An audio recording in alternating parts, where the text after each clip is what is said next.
Animal Kingdom ಚಾಪ್ಟರಿಂದ phylum Echinodermata ಬಗ್ಗೆ study ಮಾಡೋಣ.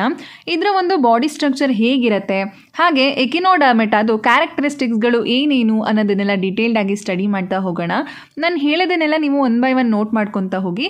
ಹಾಗೆ NCERT ಟೆಕ್ಸ್ಟ್ ಬುಕ್ನ ಚೆನ್ನಾಗಿ ರೆಫರ್ ಮಾಡಿ. ಎಕಿನೋಡರ್ಮೆಟಾ ಇದನ್ನು ಕಾಮನ್ ಆಗಿ ಸ್ಪೈನಿ ಸ್ಕಿನ್ಡ್ ಅನಿಮಲ್ಸ್ ಅಂತ ಹೇಳಿ ಕರೀತಾರೆ.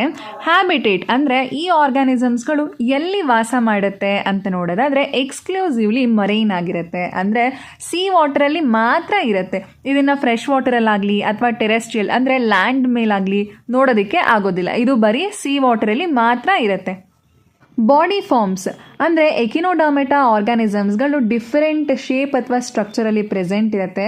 ಯಾವ್ಯಾವ ಸ್ಟ್ರಕ್ಚರಲ್ಲಿ ಇರುತ್ತೆ ಅಂತ ನೋಡೋದಾದರೆ ಸ್ಟಾರ್ ಲೈಕ್, ಹಾಗೆ ಸಿಲಿಂಡ್ರಿಕಲ್ ಆಗಿರುತ್ತೆ, ಮೆಲನ್ ಲೈಕ್ ಇರ್ಬೋದು, ಡಿಸ್ಕ್ ಲೈಕ್, ಹಾಗೆ ಫ್ಲವರ್ ಲೈಕ್ ಸ್ಟ್ರಕ್ಚರ್ಸ್ಗಳಲ್ಲಿ ಪ್ರೆಸೆಂಟ್ ಇರುತ್ತೆ. ಬಾಡಿ ಅನ್ಸೆಗ್ಮೆಂಟೆಡ್ ಆಗಿರುತ್ತೆ, ಅಂದರೆ ಸೆಗ್ಮೆಂಟ್ಸ್ಗಳು ಪ್ರೆಸೆಂಟ್ ಇರೋದಿಲ್ಲ. ಇದು 2 ಟೈಪ್ ಆಫ್ ಸಿಮೆಟ್ರಿನ ಎಕ್ಸಿಬಿಟ್ ಮಾಡುತ್ತೆ. ಒಂದು ಬೈಲ್ಯಾಟ್ರಲ್ ಸಿಮೆಟ್ರಿ, ಹಾಗೆ ಇನ್ನೊಂದು ರೇಡಿಯಲ್ ಸಿಮೆಟ್ರಿ. ಎಕಿನೋಡರ್ಮೆಟಾ ಆರ್ಗಾನಿಸಮ್ಸ್ಗಳು ಲಾರ್ವಾ ಸ್ಟೇಜಲ್ಲಿ ಇದ್ದಾಗ ಬೈಲ್ಯಾಟ್ರಲ್ ಸಿಮೆಟ್ರಿನ ಎಕ್ಸಿಬಿಟ್ ಮಾಡುತ್ತೆ.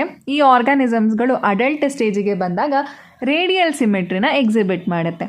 Organ system level of organisation present ಇರುತ್ತೆ, ಅಂದರೆ ಆರ್ಗನ್ ಸಿಸ್ಟಮ್ಸ್ಗಳು ಪ್ರೆಸೆಂಟ್ ಇರುತ್ತೆ. ಫಾರ್ ಎಕ್ಸಾಂಪಲ್ ಡೈಜೆಸ್ಟಿವ್ ಸಿಸ್ಟಮ್ ಆಗಿರ್ಬೋದು, ಹಾಗೆ ಸರ್ಕ್ಯುಲೇಟರಿ ಸಿಸ್ಟಮ್, ಆ ರೀತಿಯಾಗಿ ಆರ್ಗನ್ ಸಿಸ್ಟಮ್ಸ್ಗಳು ಪ್ರೆಸೆಂಟ್ ಇರುತ್ತೆ. ಟ್ರಿಪ್ಲೋಬ್ಲಾಸ್ಟಿಕ್ ಆಗಿರುತ್ತೆ, ಅಂದರೆ 3 ಲೇಯರ್ಸ್ ಇರುತ್ತೆ. ಎಕ್ಟೋಡರ್ಮ್, ಎಂಡೋಡರ್ಮ್ ಮತ್ತು ಮೀಸೋಡರ್ಮ್ ಪ್ರೆಸೆಂಟ್ ಇರುತ್ತೆ. ಸೀಲೋಮೇಟ್ಸ್ ಆಗಿರುತ್ತೆ. ಸೀಲೋಮೇಟ್ಸ್ ಅಂತ ಹೇಳಿದ್ರೆ ಬಾಡಿ ಕ್ಯಾವಿಟಿ ಮೀಸೋಡರ್ಮ್ ಲೇಯರಿಂದ ಲೈನ್ಡ್ ಆಗಿರುತ್ತೆ. ಇದೆಲ್ಲ ಕಾನ್ಸೆಪ್ಟ್ನ ಆಗಲೇ ನಾವು ಫಸ್ಟ್ ಲೆಕ್ಚರಲ್ಲಿ ಡೀಟೇಲ್ಡ್ ಆಗಿ ಸ್ಟಡಿ ಮಾಡಿದ್ದೀವಿ. ಸೊ ನಿಮಗೆ ಇದು ಗೊತ್ತಿಲ್ಲ ಅಂತ ಹೇಳಿದ್ರೆ ಫಸ್ಟ್ ಲೆಕ್ಚರ್ನ ಕ್ಲೀನಾಗಿ ನೋಡ್ಕೊಳ್ಳಿ. ಡೈಜೆಸ್ಟಿವ್ ಸಿಸ್ಟಮ್ ಕಂಪ್ಲೀಟ್ ಆಗಿ ಇರುತ್ತೆ. ಕಂಪ್ಲೀಟ್ ಅಂತ ಹೇಳಿದ್ರೆ ಮೌತ್ ಮತ್ತು ಏನಸ್ ಎರಡೂ ಕೂಡ ಪ್ರೆಸೆಂಟ್ ಇರುತ್ತೆ. ಬ್ರಿಟಲ್ ಸ್ಟಾರ್ಸಲ್ಲಿ ಮಾತ್ರ ಇನ್ಕಂಪ್ಲೀಟ್ ಆಗಿರುತ್ತೆ. ರೆಸ್ಪಿರೇಟರಿ ಸಿಸ್ಟಮ್ ಬಾಡಿ ಸರ್ಫೇಸ್ನ ಮುಖಾಂತರ ರೆಸ್ಪೈರ್ ಮಾಡುತ್ತೆ, ಅಥವಾ ಗಿಲ್ಸ್, ಇದನ್ನು ಡರ್ಮಲ್ ಬ್ರಾಂಕಿ ಅಂತ ಹೇಳಿ ಕರಿತೀವಿ. ಸೊ ಗಿಲ್ಸ್ನ ಮುಖಾಂತರ ರೆಸ್ಪೈರ್ ಮಾಡುತ್ತೆ. ಎಕ್ಸ್ಕ್ರೀಟರಿ ಸಿಸ್ಟಮ್ ಆಬ್ಸೆಂಟ್ ಆಗಿರುತ್ತೆ. ನರ್ವಸ್ ಸಿಸ್ಟಮಲ್ಲಿ ನರ್ವ್ ರಿಂಗ್ ಮತ್ತು ನರ್ವ್ ಕಾರ್ಡ್ ಪ್ರೆಸೆಂಟ್ ಇರುತ್ತೆ.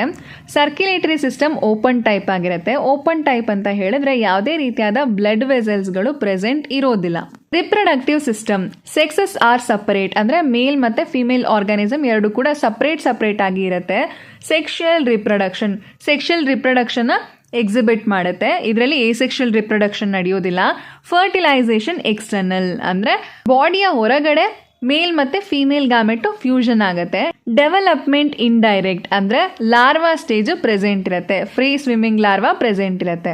ಎಕ್ಸಾಂಪಲ್ಸ್ ಆಸ್ಟರಿಯಾಸ್, ಇದನ್ನ ಕಾಮನ್ ಆಗಿ ಸ್ಟಾರ್ ಫಿಶ್ ಅಂತ ಹೇಳಿ ಕರಿತೀವಿ. ಎಕಿನಸ್ ಸಿ ಅರ್ಚಿನ್ ಅಂತ ಹೇಳಿ ಕರೀತಾರೆ. ಆಂಟಿಡಾನ್ ಸಿ ಲಿಲಿ, ಕುಕುಮೇರಿಯಾ ಸಿ ಕುಕುಂಬರ್, ಒಫಿಯುರಾ ಇದನ್ನ ಬ್ರಿಟಲ್ ಸ್ಟಾರ್ ಅಂತ ಹೇಳಿ ಕರೀತಾರೆ. ಪಿಕ್ಚರ್ಸ್ ಅಲ್ಲಿ ಅಬ್ಸರ್ವ್ ಮಾಡ್ಬೋದು ನೀವು. ಇದು ಸ್ಟಾರ್ ಫಿಶ್, ಹಾಗೆ ಇದು ಬ್ರಿಟಲ್ ಸ್ಟಾರ್, ಇದು ಸಿ ಅರ್ಚಿನ್, ಇದು ಸಿ ಕುಕುಂಬರ್, ಮತ್ತೆ ಇದು ಸಿ ಲಿಲ್ಲಿ.